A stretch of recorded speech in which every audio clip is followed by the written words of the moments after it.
একজনকে ভোট দিবে না কিসের জন্য দেখে না দিদি পাও না ভোটের জন্য আসবে না কেউ ভোট দিবে না ভোট দিবে না তো দিবই না साड़ी लगाइए गंजी लगा लीजिए ओ खान भैया गंजी लगा के तो आइए कम से कम खाने के लिए बनाने के लिए जगह नहीं मिलता कहाँ बनाएगा कहाँ खाएगा 10 दिन 15 दिन से हम लोग यही पानी में सारा काम स्कूल जाना काम पे जाना हर चीज होता है कॉर्पोरेशन आता है यहीं से देख के चला जाता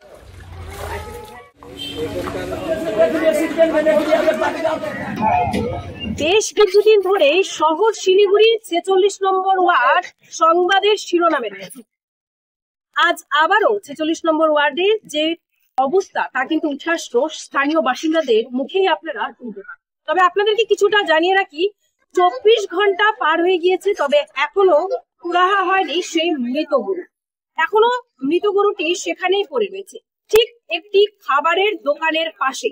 বিকাল হতেই খাবারের দোকানে আনাগোনা লাগতো, যে কাস্টমারের ভিড় উপচে পড়তো, আজ হয়তো সে তার দোকানদারি ভালো করে করতে পারে, কারণ 24 ঘন্টা প্রায় মৃত গরুকে নিয়ে যেতে আসেনি শিলিগুড়ি মিউনিসিপাল কর্পোরেশন থেকে। খবর দেওয়া হয়েছে এমনটাই তারা জানালেন। আমরা সরাসরি সেই তাদের বক্তব্য তুলে ধরার চেষ্টা করবো আপনাদের। শিলিগুড়ি পুর নিগমের 46 নম্বর ওয়ার্ডে নিকাশি নালা সংস্কার ও আবর্জনা অপসারণ কার্যত বন্ধ হয়ে পড়েছে বলে অভিযোগ উঠেছে। বৃহস্পতিবার এলাকাবাসীর একাংশ সরব হয়ে জানান, দুদিন ধরে একটি খাবারের দোকানের পাশে মৃত গরুর দেহ পড়ে থাকলেও পুর নিগম তা সরানোর উদ্যোগ নেয়নি। দুর্গন্ধে অতিষ্ঠ হয়ে পড়েছেন স্থানীয়রা। বাসিন্দাদের দাবি, ওয়ার্ড কাউন্সিলর দিলীপ বর্মন এবং পুর নিগমের মেয়র ও ডেপুটি মেয়রের মধ্যে দ্বন্দ্বের জেরেই এই অচলাবস্থা তৈরি হয়েছে। নালা নির্মাণ নিয়েও ক্ষোভ তীব্র হয়েছে। অভিযোগ, সামনের দিকে নালার প্রস্থ 23 ফুট হলেও পেছনের দিকে তা মাত্র 10 থেকে 12 ফুট করা হচ্ছে, ফলে বৃষ্টির জলে ঘরে জল ঢুকে পড়ছে। নালার জলে আগাছা জন্ম নেওয়ায় সমস্যাও বাড়ছে। বাসিন্দারা আরও জানান, বহুবার পুর নিগমকে জানালেও কর্মীরা কাজ এড়িয়ে যাচ্ছেন।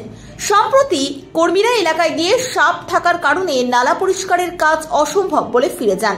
আজ সকালে স্থানীয় কয়েকজন নিজেরাই পরিষ্কারের কাজে হাত দিলে একজনকে সাপ কামড়ে দেয়। বর্তমানে তিনি জেলা হাসপাতালে ভর্তি। ঘটনার পর উত্তেজনা ছড়িয়ে পড়ে এলাকায়। ক্ষুব্ধ মানুষ হুঁশিয়ারি দিয়েছেন, অবিলম্বে সমস্যা সমাধান না হলে বৃহত্তর আন্দোলনে নামবেন। অন্যদিকে ওয়ার্ড কাউন্সিলর দিলীপ বর্মন জানান, তিনি সমস্যার কথা জানেন, তবে কিছু করার নেই, কারণ মেয়র ও ডেপুটি মেয়র আগেই ঘোষণা করেছেন যে ওই ওয়ার্ডের কাজ তারা করবেন। ফলে আত্মসম্মান রক্ষার্থে তিনি কোনো পদক্ষেপ নেবেন না, কেবল ছোটখাটো কাজ ছাড়া। তার বক্তব্য, মানুষ আমাকে ভোট দিয়ে জিতিয়েছে ঠিকই, কিন্তু আমি যদি নিজের সম্মান বাঁচাতে না পারি তাহলে কাজ করার মানে হয় না। শিলিগুড়ি পুর নিগমের 46 নম্বর ওয়ার্ডের পরিস্থিতি স্পষ্ট করে দিয়েছে।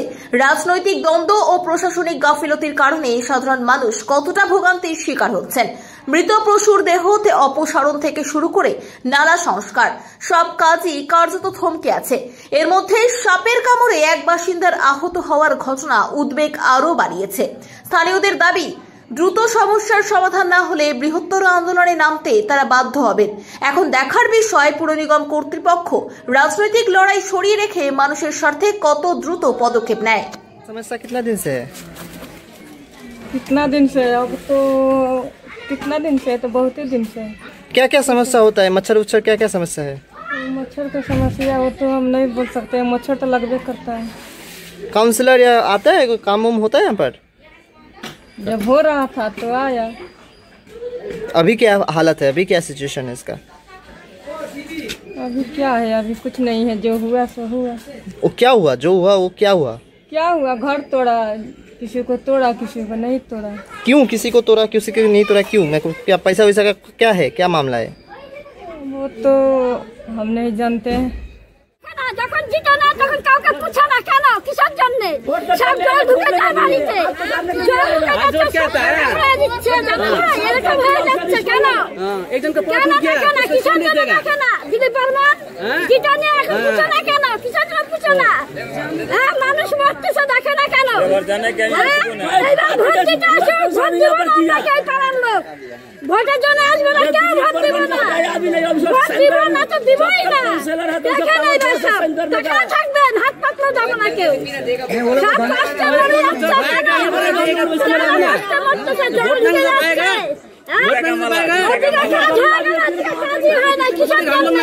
আমরা বলি কি রে আমি আজ মানে এদিকে গোড়া দিচ্ছি এই কি রে লোক জিতিয়া না ভাই এবার আগাটা জুতা কে মালা পहना के এইবার তো সেই বানা দিব এবার हम ठान लिए जो पार्टी आएगा सामने वाला वोट नहीं देंगे कोई पार्टी नहीं এবার সব জুতা दाम से मार के भगाएंगे হ্যাঁ জুতার মালা सीधा सी बात है জুতার মালা সব ডুবে আছে এখানে বস্তির ছেলেকে সাপে কামড়া শেষ করে দিচ্ছে দেখেন না আপনারা কিসের জন্য দেখেন না কিসের জন্য দেখেন না কর্পোরেশনের লোক আসছিল আমাদের মোমোওয়ালার একটা ছেলে আছে অনিল, ও বেচারা সকাল 5টার থেকে 6টার থেকে করতেছে, 11টা অবধি আমরা করলাম। করার পরে কর্পোরেশন অল্পটুকুন বাকি ছিল, উসকা লিয়ে বাতায়া কি করলেন নদীতে নাইমে ওই যে জঙ্গল পরিষ্কার করছে। কেন কর্পোরেশনের লোক কি বলছিল? বলছে অনেক জল, আমাদের যদি কিছু হয়ে যায় আমাদেরকে দেখবে, এরকম করে বলছে। মানে ওরা করবে না? ওরা করবে না। তারপরে আপনারা কি করলেন? তারপরে আমরা করলাম, আমরা পরিষ্কার করতেছিলাম। হ্যাঁ, পরিষ্কার করতে করতে একজন করতেছিল, ওকে সাপ কামড়াই দিয়েছে। তারপর কি সিভিল গেলাম। তো এই ড্রাইভার কে নেবে? তো আপনারা বললেন না, কর্পোরেশনকে কিছু বললেন না? ওরা তো তখন চলে গেছিল, কেউ ছিল না। কবেকার কথা এটা? আজকের সকাল 11টা। আপনার নাম? অমিত গুপ্তা। ওই যে নোংরা পরিষ্কার করতে যাই সাপে কামড় দিয়েছে। কাকে? আমার বরকে। তো কেন নোংরা, কেন বরকে কেন পরিষ্কার করতে হলো? কর্পোরেশন ওখানে বাড়িতে জল ঢুকে গেছে, অনেক বড় জল হয়ে যায়, ওর জন্য কর্পোরেশনের লোক আসে না। সেদিনকে বলছিলাম যে সাফ করো, পরিষ্কার করো, ওরা বলে করবে না। টাকা এখন লেবার যদি না দেয় তা কোথা থেকে পরিষ্কার হবে? কতদিন ধরে এই সমস্যা? অনেকদিন ধরে জল আমরা পার হয়ে যাই। কাউন্সিলরকে জানিয়েছেন? হ্যাঁ, পাড়ার লোক এখন জানাইছে কি জানি না, আমরা তো জানাই নাই। ছাপে করে না এসে একদিনকার দেখে গেল সুপারভাইজার নাকি, আমি তো অত চিনি না, বললো অল্প পরিষ্কার করে দিচ্ছি। এই যে আজকে যে আপনার স্বামীকে সাপ কামড়ালে ড্রাইভার কে নেবে? কারণ এটা তো কর্পোরেশনের কাজ, সেখানে আপনারা গিয়ে কাজটা করছেন, এর ড্রাইভার কে নেবে? এখন প্রশাসন কি করে? এখন কেমন রয়েছে আপনার স্বামী, কেমন রয়েছে? এখন কি বললেন ডাক্তাররা, কি বললেন? বললো যে যেহেতু আমরা দেখিনি সাপ কামড়, যে বিষাক্ত সাপ কামড় দিল না কি এখন কামড় দিল, আমার বল তো বললো যে কামড় দিচ্ছে সাপ। তাই সে সুই দিল, ইঞ্জেকশন দিল, টেটনেস দিল, যে ব্যথাটা তখন উঠবে না, টেস্ট হবে, তারপরে মেডিসিন দিল। কি নাম আপনার স্বামী? সুনীল রায়। আপনার নাম? বাবলি রায়। আপনার ঠিক খাবারের দোকানের পাশেই গরু মৃত অবস্থায় পড়ে রয়েছে, 24 ঘন্টা পার, এখনো আসেনি, কি বলবেন? এখন আর কি বলবো বলেন তো, আমাদের কি বলার আছে? ওরা যদি এটা না নেয় তাহলে তো আমাদের খুবই অসুবিধা হচ্ছে, আর একটু পরে আরো অসুবিধা হবে। এরপরে গন্ধ বেরোবে, আমরা তো এখানে থাকতে পারবো না, আমাদের তো দোকান বন্ধ করে রাখতে হবে। কারণ খাওয়ার দোকানে এরকম ভাবে পাশে যদি এরকম গন্ধ বেরোয়, লোককে আর খেতে আসবে, তাহলে তো আমার ব্যবসা ট্যাবসা সব আমরা তো মুশকিলে পড়ে যাবো। তবে ও কবে হয়েছিল ঘটনাটা? এটা কালকে সকাল 11:30 নাগাদ দুর্গা মারা গেছে। আচ্ছা, তো কালকে ওখানে আমাদের এখানে একজন কর্পোরেশনের লোক আছে, তাকে খবর দেওয়া হয়েছিল, উনি আসছিল, এসে উনি আবার কর্পোরেশনে ফোন করে বলছে যে এখানে এই অবস্থা, উনি ছবি টবিও পাঠিয়েছে, এই জায়গায় অমুক জায়গায়, হ্যাঁ তোমরা আসছে, এটাকে উঠাই নিয়ে যাও। তারপরে এখন অব্দি আর আসেনি, 24 ঘন্টা পার। 24 ঘন্টা পার। আর এই যে নালা নর্দমা এতটা নোংরা আবর্জনায় ভর্তি, সেই বিষয়টা কি বলবেন? সেই বিষয়টা তো বহুদিন ধরে এটা নিয়ে তো সব লোকজন চুপচাপ হয়ে গেছে, আর কেউ কিছু বলে না। অনেক আশেপাশের লোক সবাই বলতে মানে অধৈর্য হয়ে গেছে। কাউন্সিলরকে বলা হয়েছে, তারপরে অফিসে বলা হয়েছে যে দেখেন নর্দমাটা এরকম অবস্থা, আপনি যদি একটু ভালো করে পরিষ্কার করে দেন খুব ভালো হয়। তো ওরা বলে শুধু হ্যাঁ পাঠাই দেবো, কাউন্সিলর সবাই তাই বলে যে পাঠাই দেবো। লোকজন তো আর আসে, একটু ভোগটা করতেছি।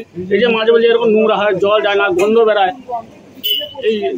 তারপরে এই যে আমাদের এই পাশে এখানে একটা পাইপ জলের টাইম কল আছে, সেটাতে 6 মাস ধরে জল আসে না। 6 মাস ধরে জল আসে না। তো এখানে আমার কাছে আমরা সবাই দোকানদার আছি, প্লাস 2-4টা কিছু বাড়ি ঘরও আছে, সবাই এখান থেকে জল টল নেই খাওয়ার জন্য। 6 মাস ধরে বন্ধ। আমাদের সবার জলের জন্য খুব কষ্ট হচ্ছে, অনেক দূরে দূরে গিয়ে জল আনতে হচ্ছে। এই হচ্ছে আপনারা খুবই ভালো হয়। আপনার নাম? আমার নাম মূর্তিলাল সরকার। 40 নম্বর ওয়ার্ডে সত্যজিৎ নগর কলোনি এবং টি অকশন রোডের যে সমস্যা, কি বলবেন সেই বিষয়ে দাদা? মেন কথা হচ্ছে যে সমস্যাটা কবে থেকে সেটা আমাকে জানা দরকার। কারণ হলো বিগত আজকে 5-6 দিন হলো মেয়র দায়িত্ব নিয়েছে শিলিগুড়ি, মানে 46 নম্বর ওয়ার্ডে মেয়র, ডেপুটি মেয়র এবং অল কাউন্সিল, আমি বাদে। তো এখন সমস্যা যেটা হবে তারাই দেখবে। সমস্যা যেহেতু তারা দেখার দায়িত্ব নিয়েছে, তাদের দেখা উচিত, কিন্তু আমার কোনো দায়িত্ব থাকে না। এবার তারপরে সকালে খবর আসে গরু মারা গেছে, আমিও বলে দিয়েছি 4 জন্য যে গরু মারা গেছে, মেয়ররা ডেপুটি মেয়রকে ফোন করে তারা দেখবে। কারণ আমার দেখার কারণ মেয়র নিজেই মাইকিং করে আসছে যে 46 নম্বর ওয়ার্ডের যা কাজে উনি এবং ডেপুটি মেয়র আমার কাউন্সিলররা গিয়ে করছে, সেটা তো আমার বলার কিছু না। কিন্তু তারা বলছেন যে আপনি কাউন্সিলর এবং দলের মধ্যে কি হচ্ছে বা নিজেদের মধ্যে কি হচ্ছে সেটা তো তারা কেন ভুক্তভোগী হবে, এটা ওরা দাবি করছে না। ওনাদের এটা কোনো মানে অবাস্তব দাবি না, কিন্তু মানুষের তো সম্মান থাকে তো। যেখানে তো কাজে তো কোনো অসুবিধা হচ্ছিল না এতদিন, এখন কেন অসুবিধা হচ্ছে? 46 নম্বর ওয়ার্ডে 13টা লেবার কম, আজকে 6 মাস ধরে বলা হচ্ছে আজ অবধি একটা 13টা লেবার 3টা লেবারও দিতে পারেনি এখন। তো 13টা লেবার যে কাজটা করতো তার সেই কাজটা কি 10টা লেবারে করতে পারবে না নিশ্চয়। তো কাজে 13টা লেবার নেই, সেটা নিয়ে মাথা ঘামানো নেই, কিন্তু দিলীপ বর্মনকে সরাতে লাগবে এটার মাথা ঘামানো আছে। যারা দায়িত্ব নিয়েছে ওই 46 নম্বর ওয়ার্ডের জন্য তারাও জবাব দেবে। এগুলো আমি কি করে জবাব দেবো? আমার ওখানে যদি আমাকে ফুলফিল ছেড়ে দেওয়া হয়, লিখিতভাবে ছাড়তে লাগবে, ছাড়লে পরে আমি যেভাবে দেখাচ্ছি সেটা দেবো। কিন্তু মানুষের যতটা কাজ যতটা করার, যেমন ধরুন রেসিডেন্ট থেকে আরম্ভ করে সবগুলোরই তো দায়িত্ব ওনারা নিয়ে আসছে, কিন্তু এখনও অবধি তারা সেই কাজটা করছে। 46 নম্বর ওয়ার্ডে 1 লাখের মতো মানুষ বসবাস করে এবং 25 থেকে 26 হাজার ভোটার থাকে। সেই ভোটারদের যে কি দুর্গতি হয় সেটা আমি বলতে পারবো, কারণ হচ্ছে আমি যেহেতু ওই এলাকার মানুষ এবং যখন ওই এলাকাটা তৈরি হয়নি তখন থেকে আমি ওই এলাকায়, যখন পঞ্চায়েত এলাকা ছিল তখন থেকে আমি ওখানে। তো কাজেই মানুষের কি অসুবিধা, কেন জল আটকাচ্ছে, কেন কি হচ্ছে, জল আটকাবে না তো কী করে ঠিক হবে? 6 মাস ধরে একটা জেসিবি টিপার দিতে পারছে না, যে এই গত বছরটা আমরা পরিষ্কার করছি, কিন্তু এখন কি হচ্ছে না গাড়ি দিতে পারছে। গাড়ির এখানে ফোন করলে বলছে জেসিবি খারাপ হয়ে পড়ে আছে দুখানা, ওটা এখনও যতক্ষণ না বানানো হবে কিছু করা যাচ্ছে না। 6 মাস ধরে তো এই শুনে যাচ্ছে, এর জন্য তো দায় ভাই আমি নেব না। আমার কাজ হচ্ছে আমাকে যদি জিনিস কর্পোরেশন না দেয় তাহলে আমি কি করে কাজ করি? এখন তো গত দুর্গাপূজায় 10খানা লাইট দিয়েছে, এখনও অবধি একটা লাইট দিতে পারেনি। তাহলে আমার ওয়ার্ড না, এরকম সব ওয়ার্ডেই আছে।